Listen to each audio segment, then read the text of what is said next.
Alexa, turn off the lights.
Yo.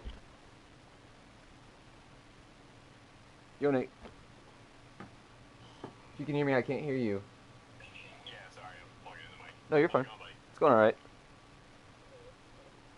Hey, so I was kind of scheming yesterday, and I was kind of thinking maybe we could make some serious fucking loot with this DayZ deal. Um, I've noticed that we've developed quite a positive reputation amongst a lot of the roleplay servers already. A lot of people are talking about us. Right.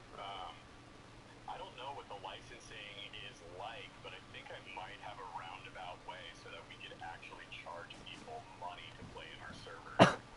Man, you know, I was thinking about that because, like, it's hard to think about. Oh, hold on a second. Give me 1 second. Sorry.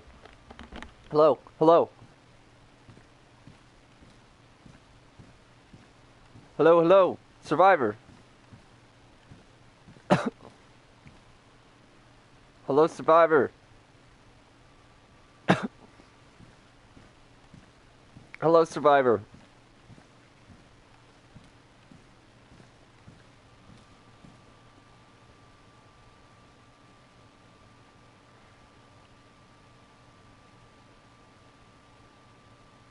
Hello.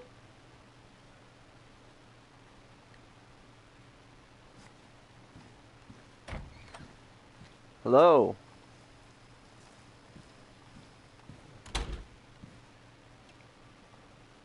Yeah, give me another minute. I'm sorry. I think my dog's chewed through one of my headphones, so it'll just take me a second. Oh no, yeah, take your time, bro. I'm just driving, so no big deal. Okay.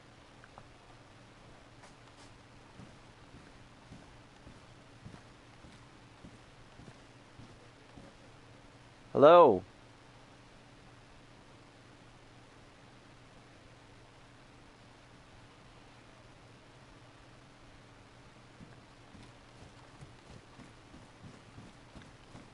Hello, hello.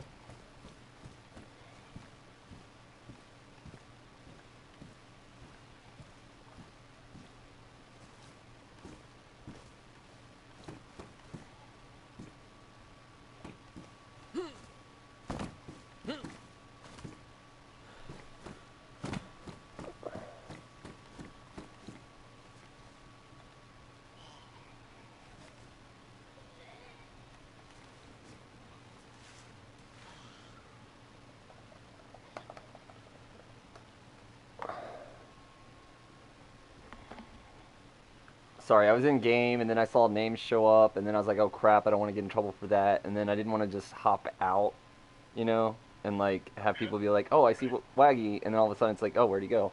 But yeah, I had to leave. There's just no way I can do both at the same time with those headsets gone, or headphones gone. All right, so yeah, the thought hit my head too, and it was weird because it was like, how can we do it where it makes sense to do it? I've got it. I've got a pretty solid idea, I think. And obviously this isn't set in stone, but I was scheming about it pretty hard the past couple of days. And I think the way that we would have to do it is make factions mandatory. Even if you want to play solo, you'd have to join a quote-unquote solo faction. Now, I don't think we could do it based off of like a donation deal, because PayPal and Venmo doesn't allow that. And based on the licensing with DayZ and stuff, I don't think we're allowed to charge for access to their servers. So what we would have to do is basically have stickers made, right? Like a sticker for each faction. And then you buy the sticker for $15 or whatever it is. And then once you have it, then, that ships to the PayPal address, or address, provided on PayPal. And then once you get your sticker, the sticker comes with a password or whatever for the server. Faction managers are responsible for dividing out the passwords to their faction members. Yeah, I think. Well, I don't think we would be able to like have the password be a snail mail thing. I do think it would have to be managed through them. Yeah, and obviously that makes more sense for sure. But yeah, and it's too bad that we can't have like multiple passwords. It's just the one password. But yeah, and I think. Right, and that's where the faction managers would have to come in. Yeah.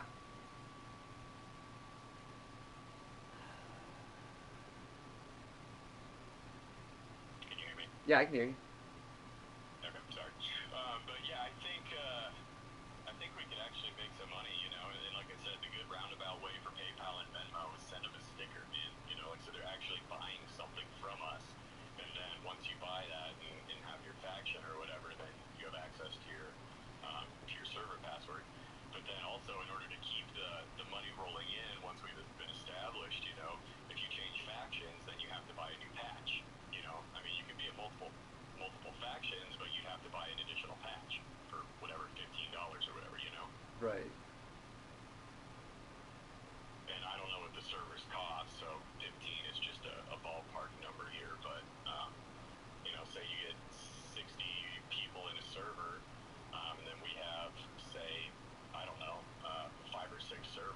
Well, just to give you an idea, like I just recently prepaid for a 10-slot, 30-day server, and I think it was like $12. That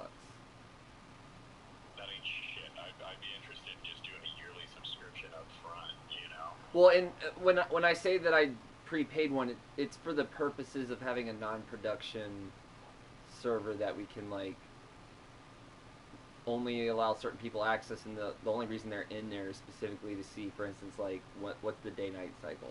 You know, when we make changes to it, what's the result type thing. And I think I have the formula figured out. I just suck at doing math, so I gave the wrong figures to Turt. He didn't really check my math, and then when he told me this morning that was wrong, I looked at it, I was like, oh, because 16 divided by 8 isn't, fucking what? I said it was like 3 or something like that, or it was like 8 divided by, or I can't remember. It's this really complicated formula, and then the nighttime one is even more complicated, and you know, and so it's. You know, I'm an engineer, right? Oh well, yeah. Again, I found a video, and so then I need to send it to you, and that's also why I wanted to loop you in too, because like I've already picked up that like as smart as I am, I know that you're as smart, if not smarter. So I mean, I can just do math. That's all it is. I can do the physical math. You can do the actual programming computer side of things. So that makes, you know, a pretty solid foundation for a dream team right there, you know? yeah, yeah, and like what I'm picking up too is that like we have a knowledge that sort of pervades a lot of different things, and in the context of like server administration, it's gonna help because like the systems that have been put in place, say for instance with Newgrounds, is like largely the result of like that kind of mind, you know. Absolutely, and I do believe that's why we've been so successful so far on Newgrounds, you know? I mean, obviously we've had hiccups, but if you talk to anybody that's approved, they're going to tell you right now that we're doing a damn fine job, you know? Right. And obviously, you know, there's going to be growing pains here and there, but I really think if you, Gnarly, and I sat down and really, you know, each had a whiteboard or something to just throw some ideas out there, I think we can figure this out and actually make some good money in this DayZ shit. Yeah, yeah. I think, and we're gonna have to start really getting into like collaboration tools, you know. Like when you say whiteboard, like literally the whiteboard program is what I'm thinking, which is like. That would be cool. I just always run around like a mad scientist with a whiteboard in my truck. Yeah. I have Notepad plus plus, and every time I do something, I just copy paste to it or whatever and open a new tab, and you know, like so I just like. I'm the worst person because like rather than like plan it all out, I'm just like fuck it, I'll just do it right now. Wing it! Yeah. So. Oh, yeah. But the problem with that is like if I don't do it, then I'm like, all right, somebody needs to get on that, and then it's a matter of when they can do it, and then when it gets to me, it's like, all right, let me just sit down. I sit down and do it, and then I try to just get it done. If not, then I Yeah, bang it out. yeah. Yeah, I think definitely if we found some kind of collaboration tool that works for everybody seamlessly, I think that would absolutely help. You Yeah, know? the cheaper the better too, because like, you know, like I've basically just been using any basic stuff that I have. Like I just have this. I started like as far as a computer, I do have a desktop, but like it's upstairs and I don't even really get on it. So I've just been remoting onto it from my downstairs Well, room. and also for a lot of the collaboration tools for computers and stuff, I may be able to get a license through my company or my mother-in-law's company. Word. Yeah. So I mean, I'm definitely. So I mean, we could probably get some pretty cool stuff for free there. You know, just build the businesses for it, Yeah. which is all like just basically tax deductible at the end of the year. So. Right. Yeah, because it's got to end up being worth it, you know, like. Right, and that's what I was thinking. When I was thinking about it, I was like, well, once they get the password, I mean, yeah, we'll probably have an influx of new members, but, you know, without having to manage 15 servers at a time to make it worth our while, that's kind of where I thought, you know, you could rebuy each sticker or patch for your faction. Yeah. Well, and all right, like I know I keep mentioning this, you know, but like I think a big part of culture that's been informing my thoughts on a lot of this is seeing the interplay between like I'm a big fan of the Westworld show, you know, and Right, absolutely. and like you have to understand that that was like a Michael Crichton thing way back in the day, and then what happened was Jonah Nolan and Lisa Joy played Red Dead Online or Red Dead Redemption or whatever, and then influenced from the movie and that experience they came up with the show, you know. And I feel like if we are, um, you know, if we are gonna charge people to do it, then we kind of have to have something there that is like, you know, and by that I think what I'm kind of getting at is if we're thinking about money, it shouldn't be like you pay $15 Well, and more then of you an always objective get than just to survive, right? like, well, like somebody could like when they're applying, it's not just us trying to figure out who it's like there should kind of be a two-way thing where it's like we get a sense of who they are and what they want, and so then we can try to tailor the experience to what they're seeking, so that like if they want to go to NWAF, that is where the 75th stays, and it's like your objective is to like, or I don't know, again I'm thinking of ideas, but That's basically a great idea. I love where you're going with it, and I think that's a really, really good way to get people involved and interested in actually doing this. If we could have those, you know, separate, smaller events that cater to individuals while the entire world is still working.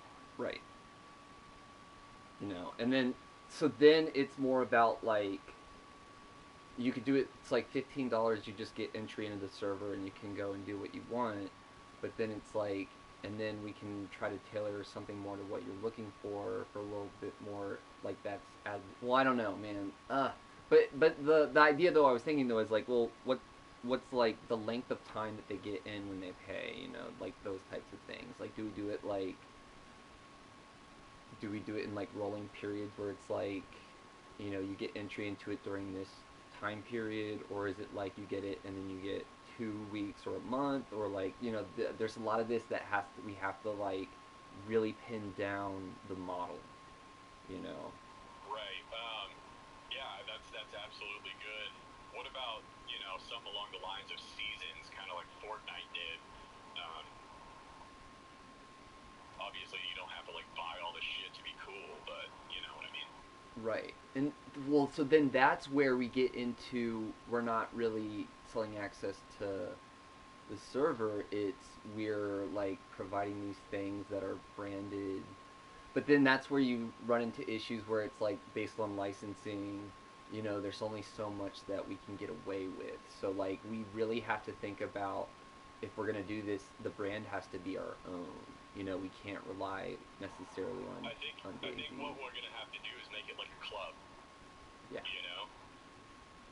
Yeah, that's what I'm thinking. Because I mean, they can't deny access to a club that we've all paid for like the game, and we just all like are the club that hangs out on this server. You know, that does these events. Right, and then so there's dues in order to remain a member of the club, and then Right, exactly. Either member dues or like a. I think really the way that we're gonna have to do it with PayPal, and their licensing is actually like sell a sticker or a patch or some small minuscule item. For well, so then the access. patch is a seasoned patch, so that's where it's like you get a patch, and then it's like your faction or whatever, and then the season, and then Yeah, perfect.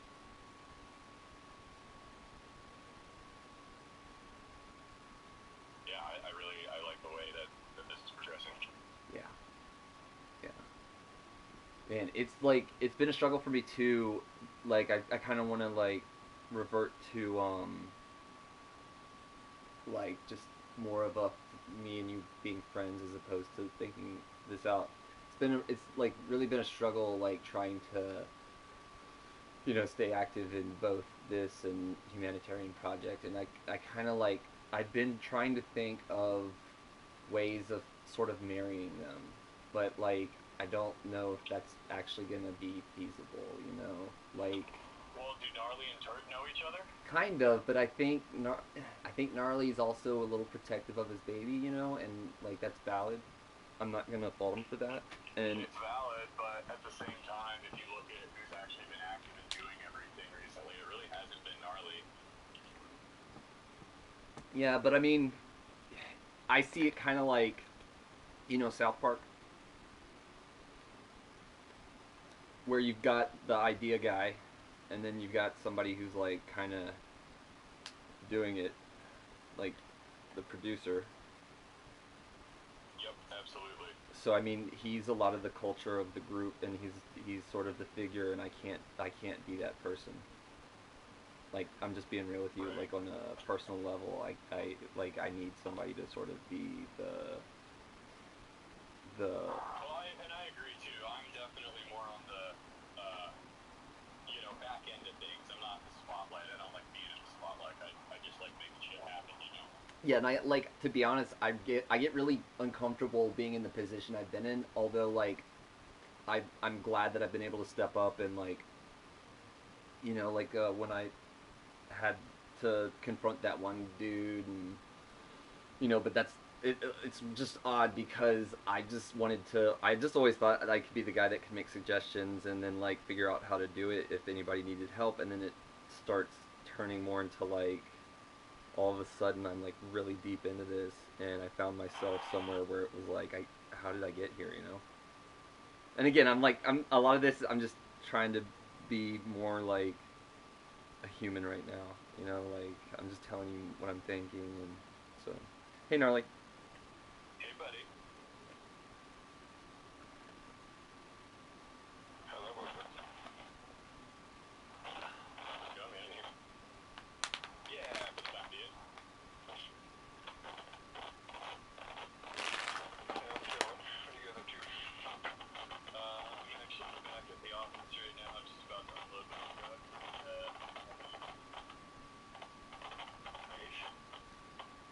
Yeah, I woke up like super late, and I forgot to change out my medication, so like I was freaking out this morning. And then I tried to play on DayZ, and then I ran into people, and then I realized that I couldn't play because I had to do administrative stuff, so I stopped playing.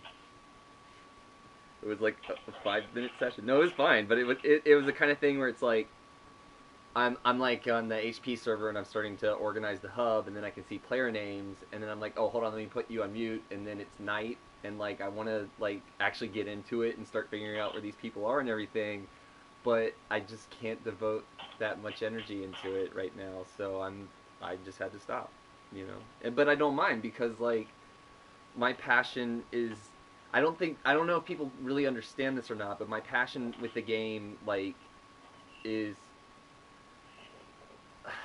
the best way to put it is I'm meta as fuck. Like it's really hard for me to, you know. You like to know everything and everyone, huh? I'm the kind of person that wants to know everything about everything, and like for me that's like my view of the universe, and so because that's how I that's like foundational to me, and so I can't deny that part of myself, you know. So I know when to like compartmentalize and then start separating, and then I know when to kind of like step outside myself and just kind of be like, man, this is, you know, kind of weird.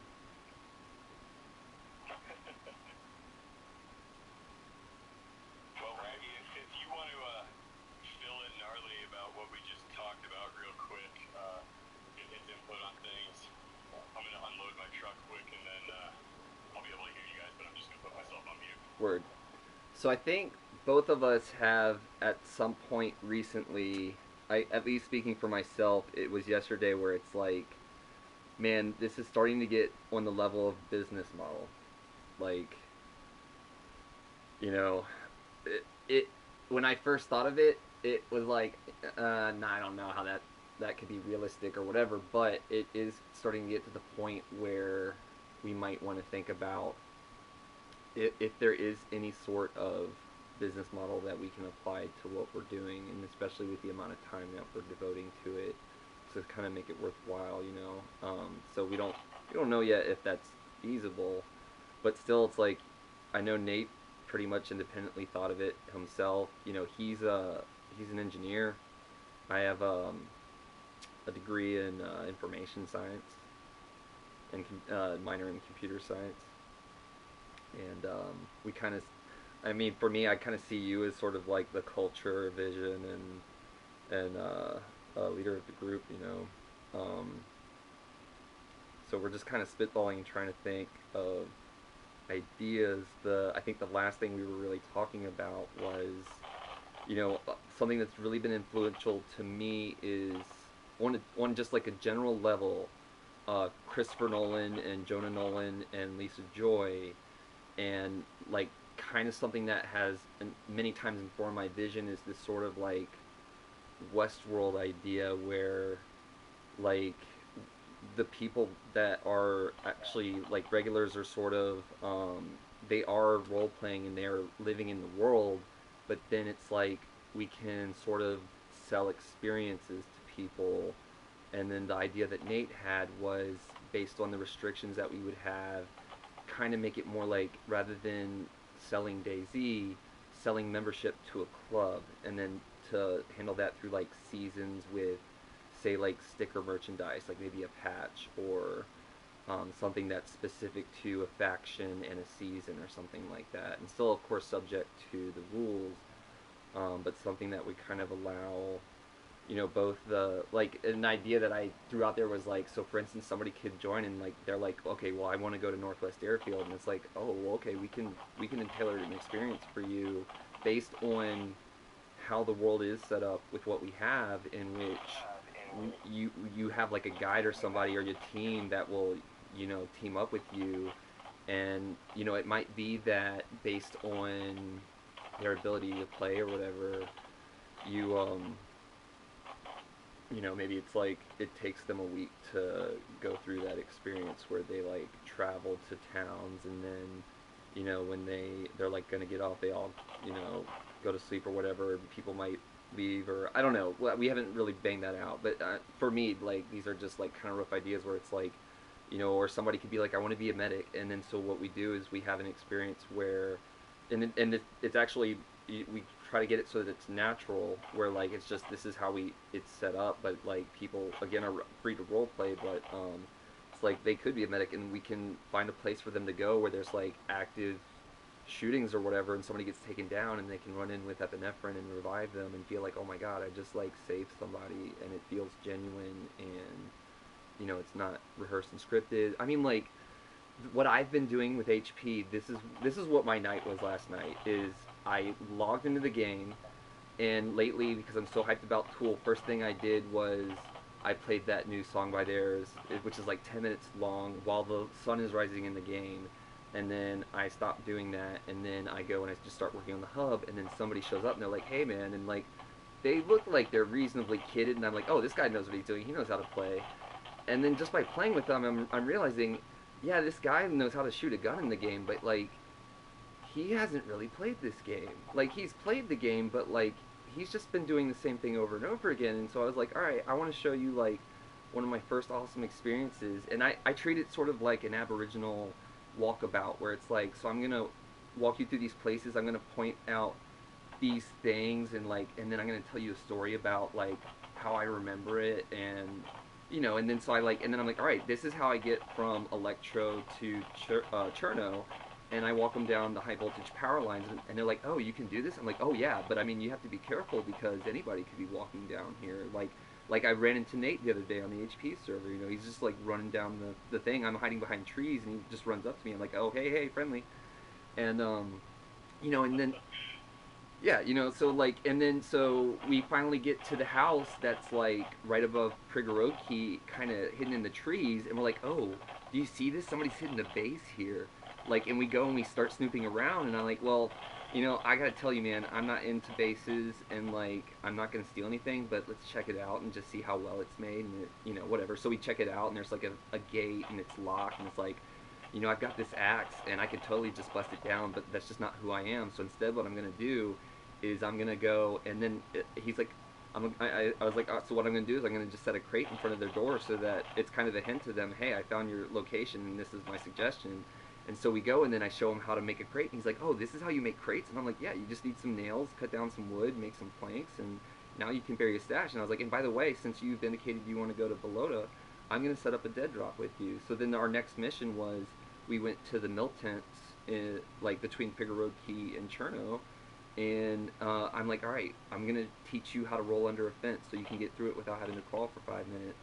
And he didn't, like, you know, just little things like that, showing him like little peculiarities and things like that. And then, you know, you get into like, all right, so we're right next to the military tents, but like we could certainly go right in here. But and then I would tell the part of the story where like my friend was traveling with us, and this really happened. We like all ran through this fence. It was 5 of us, and he was the last one to go through. And right when he made it through the fence, he got shot in the head and was killed. And so then we freaked out and had to go to the rendezvous point. And so it's like teaching, all right, this is what a rendezvous point is. We discuss ahead of time. If we get lost, it would in 15 minutes we meet here. And so then it teaches them, hey, you have to know where you are on the map. And then it's like, all right, let's go behind the military tent and they'll infiltrate it, and we'll do it in the darkness of night so that nobody can see us. And so I start teaching them, all right, this is how you navigate at night. And so again, like I'm gonna go on forever with this stuff, but it's just like experiences like that where you can introduce elements of the game, but you make it into a story and an experience. And for me, like for instance, what I'm telling him is in the context of a character who's been here for a while, and these are the experiences I've had, and this is how I've come to remember this place. And so it's enriched with culture. You know, it's not just this stale sandbox. You have this enculturated experience. And so then, like, you know, Slim has even talked about how he wants to have a school in Electro, and that like really fits into this idea where we can then get people who are like these, you know, guides for these experiences, and they can be like specialists in certain experiences, and they go and then they have, but then it allows agency with the people that are role playing, and it allows agency with the guides where they can provide choices to the person, be like, well, you know, we can do this or we can do that, or if you want, we can do whatever you suggest. A lot of times you ask them, they're like, I don't really know, and you're like, okay, well, this is what I like to do. And so like while we were doing this, though, like we get to the high voltage power lines, and he's talking about hunting, and all of a sudden I hear a deer up north that's like just off of our path. And I'm like, oh, do you want to go hunting really quick? And he gets excited. He's like, yeah. So then I start leading him, and I feel like a Native American survivalist guide, you know, and I'm like, I don't have a gun, I'm just holding like an axe because I'm rolling as a medic, you know, I'm just wearing all red clothes. And then we get up to, like, we start stalking the deer, and it's moving, but like we're right behind it and we can see it, and I'm like, oh, do you see the lead one, man? It's like a buck with, it looks like at least 12 or 14 points or something like that. And then, you know, it's like, I'm like, let's get uphill, that's the best advantage here. If we're downhill, it's going to be difficult to have a good shot. And so I make sure we're with the 100 meters. I'm like, all right, make sure you line it up, and then go when you're ready. And he gets a headshot on it, and he's like, oh my god, dude, my heart is racing. Like, I've never had an experience like this in this game, you know. And I find that, awesome. yeah, and I find that this is like pretty much like my life in DayZ now. Like, is taking people through that. And I feel like people will, if I don't know, man, I feel like if people knew that they were gonna have an experience like that, then they might be willing to like. If the experience is good enough, which I'm sure it will be, you know, they will absolutely pay for it. Yeah, and again though, I feel like we need to. It would need to be something that can come off as organic, and that's where it's still gonna need like lived-in characters who like establish themselves. And I think people need to kind of feel like they need to learn how to incorporate their real-life experiences in the game into a character that is kind of their persona, you know. Well, and that's what the beauty about this whole deal is you get to be basically who you want to be, you know. So take all like the good qualities of yourself, and then throw away all the bad ones and add different good qualities. You know what I mean? Yeah. Like make yourself fucking the stellar person that you want to be, not the one that you're not able to be. Well, and that's kind of, for me though, it's funny because it's the opposite. It's like, I feel like this is who I am, and that's what I bring to the game. You know what I mean? And I feel like that's what a lot of the people in the community kind of are doing too, is they're trying to use their best qualities outside of the game and bring it to the game. And it's like, and I'm like meta as fuck. So for me, it's like that's kind of the intention of the developers, is to see like, we've given you this sandbox. If you guys just want to fuck around and headshot each other all day, like, go for it. But like, who's gonna step up and start like showing what humans do when they're faced with adversity? And it's like, they're gonna get together, they're gonna clear towns of zombies, and then they're gonna have some fun. You know? And like, I think it's just Right. all 100%. yeah. So I mean, you know, and I want it so that if people want to be bandits, they can be bandits as long as it like makes sense. You know, like yeah, you can be a bandit, but like you might get apprehended, and then you're gonna be brought to wherever, and you need to role play that until you know, like then we can actually like institute jails or whatever as long as people are willing to do it. But we don't want people to not have fun. So again, I think, and so what HP has been talking about when they're like leading principles, I think, is the idea of player agency. And that's like the leading principle behind roleplay essentially is giving someone agency to make choices. That's like improv 101 is you don't want to shut someone else down. You want to give them choices. And like I will only talk about this. I won't show it because I was asked to keep it private. But like NRA had an experience where he had bandits come up on him, and like they left him without shoes, and that was kind of shitty. But like it was great content, man. Like he had, I could, I don't feel like I have anything close to that on my channel. Like Did you watch the interaction with Rose and Mark when Mark got captured by was it Philosopher? no, I didn't see that. It's on the streams, dude. I urge you to watch it. There's a really good like 5 minute clip of some serious RPO there, and it's fucking awesome. I wish I hadn't died when I met Mark because like the content that I got from it would have been great, but instead what happens is I die and then spawn on the other side of town, and then I have to play it off like, well, first I can't go back to where I died, and second I have to like play it off as if nothing happened. And as far as I know, Mark didn't even know. He was just like, oh, how did you end up on that side of town? But yeah, I mean, Right. The one thing that makes it tough for making this next thing is one, it's gonna be you would have to loop in everyone else to it as well. You know, because you don't want to have a new server, it's like a 10-person server, and just roll with like 3 people on it. But then you don't have those crazy experiences of like 6 people with cars and stuff. You know. But that would be the only way of having it locked down like that. Would be the only way of having it so that someone doesn't come and troll. Because you know, even as careful as we've been, there's still been people trolling. You know. Right, but that's where the whole you pay to play type deal comes into place. If you troll after you paid $50, you're just out. and then we just disclaim it that like, look, you agree that you're going to abide by our rules, and at our discretion. Yeah, but what I'm saying is there'd be no reliable way of lockdown. Because basically, if there was a bunch of trolls who really wanted to be trolly, they could pay the $15 and then give that password to everyone that they know. Right. Who wants to go on there and troll, and there'd be no way of us knowing which person gave up the password. This is where we need to like see if there is in fact a whitelist, and they just haven't like told us, because we have that player ID. We just need a file. The other option would be move this model to PC, and then that's completely fine. Yeah. I'm totally open to moving to PC as well. Yeah. I mean, if that's a simple change to make everything worth it so we can all make money here, I don't see an issue with that.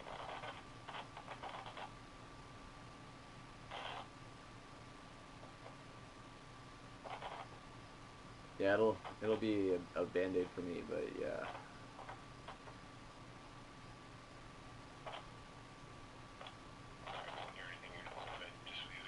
Oh no, I was just saying, like it'll be kind of a band-aid, like a ripping off of a band-aid for me, but yeah, I'm willing to make the jump. Yeah, the reason why I switched the DayZ was because for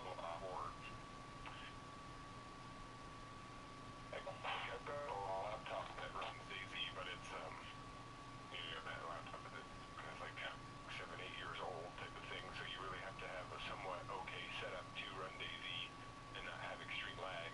And then two, it's kind of pay for play with PC because the better your what you get out of it. Yeah. And so I kind of have always liked that with console, that when you're PvPing and stuff, you know that you're really using the same hardware. That's why we need the whitelist. Just like the rich kid who has like $2,000 console and therefore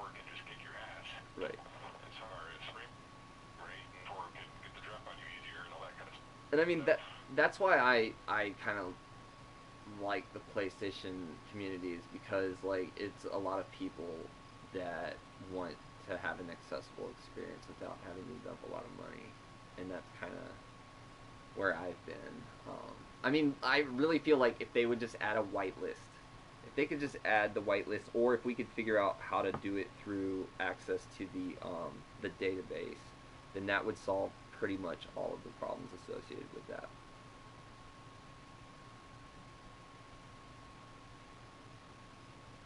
Yeah, that's pretty much it. But I mean, what's to say they're not going to add a whitelist within the next couple updates?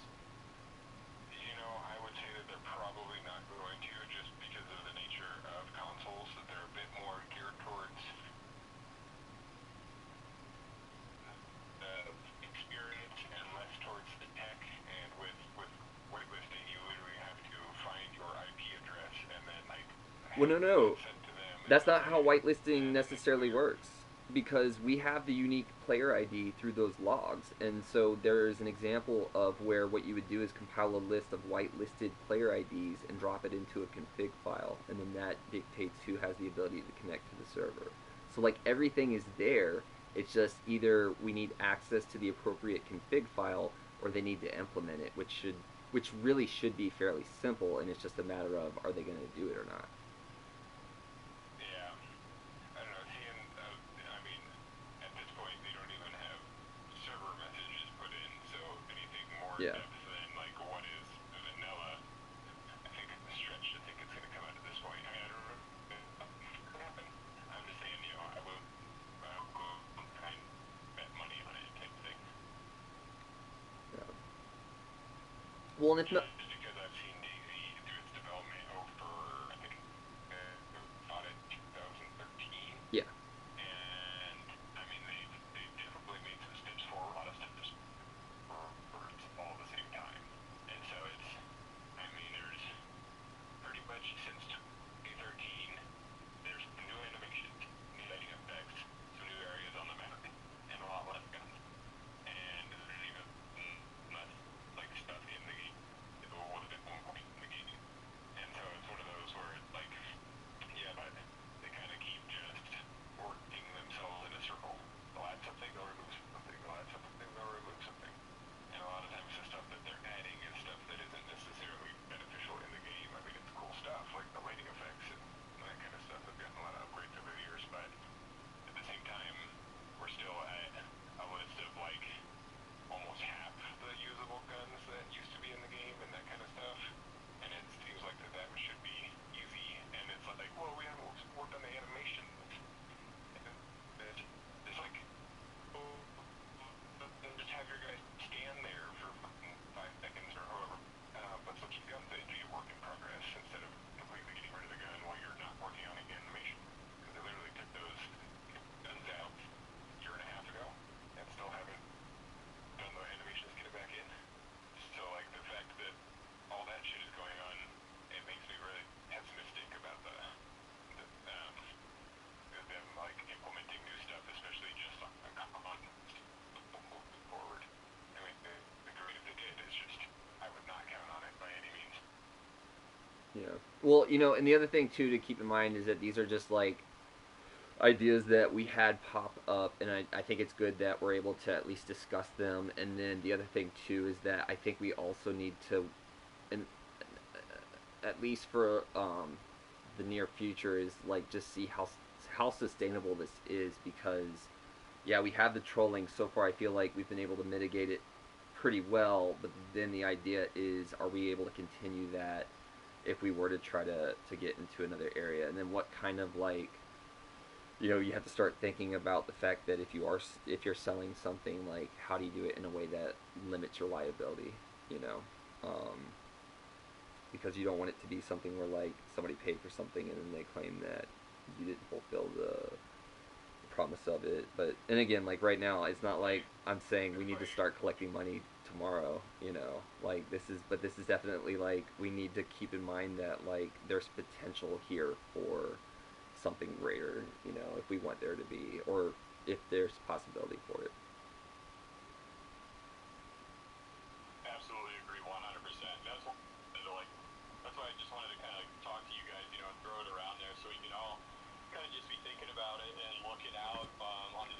server and on the HP server for things that work, things that don't work. You know, and just I guess keep it in mind. Yeah. Right. And I mean, obviously, I'm sure we don't want to really I think. drop my headphone. Don't really want to put a whole lot of time into it, considering we all work, you know, full-time jobs. But I think it would be a really decent, just little back money maker, you know, when times are slow. Yeah, I don't know though, because if what if you're just taking one person at a time, then what could you realistically ask for from them? $5 an hour? Would some of them pay, you know, more than it would cost to go see a movie? I mean, I wouldn't even do that. I would have them pay based on the seasons, because I don't think we could have them donate like that. Then we're charging to use the server. That's why we had some kind of like patch or stickerware or something like that, you know. Purchase that for PayPal, you get your faction sticker, or your membership sticker to the club. And then, I mean, obviously it's a free server. If you want to join in, go ahead and join in. But if there's appointments, quote unquote, to go take these people on these, you know, excursions or whatever, then, I mean, chances are we're going to run into somebody if it's an open server like that. And we could set it up so that you have so many appointments that you can schedule within that season. Right, exactly. So first come, first serve type deal. And then we do it so that like we don't overexert whoever is in charge of doing that. So it's like you might be expected that you're gonna have to do like one appointment on Wednesday, but not like you have 5 appointments that you have to do in one day. It would be like, all right, this person has signed up for an appointment on this day, and if this person isn't available to do it, then they have a backup, which is this person, and we just, you know.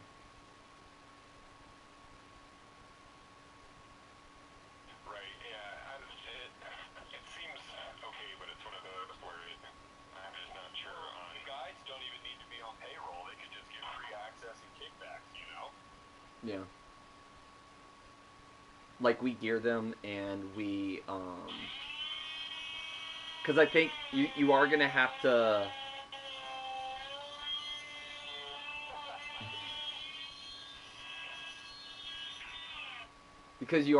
like support your staff, so to speak. So it's like you're okay. You're okay. It was no, it was okay. Cutting out drywall, I'm trying to run electrical behind these cabinets before I mount them. Bullshit, you're cutting up those bodies, you fucking... Oh no.